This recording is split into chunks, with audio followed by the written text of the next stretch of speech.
নমস্কার বন্ধুরা, আমি আবার চলে এসেছি নতুন রেসিপি নিয়ে। আজকে রান্নার রেসিপি বাসন্তী পোলাও। প্রথমে গোবিন্দভোগের চাল আমি নিয়েছি 1 কাপ, ভালো করে ধুয়ে নিয়েছি। তারপর গরম জলে করে চাল আমি দিয়েছি, তারপর সেদ্ধ করে নিয়েছি পেতে দিয়ে, তারপর ছেঁকে নিয়েছি।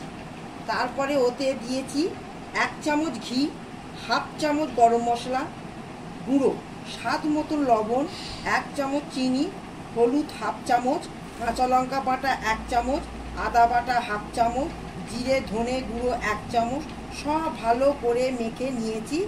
8 ঘন্টার জন্যে রেখে দিতে হবে। মাখিয়ে নিয়েছি, নিয়ে 8 ঘন্টা রেখে দেবো বন্ধুরা। তারপর কাজু, কিশমিশ, তেজপাতা কড়াতে দিয়ে দিলাম।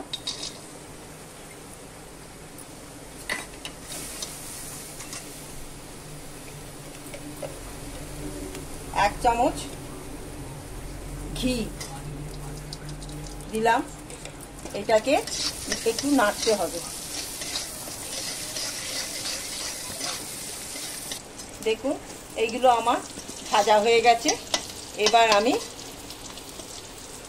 এইগুলো দিয়ে দিলাম, দিয়ে একসঙ্গে ভাজতে হবে।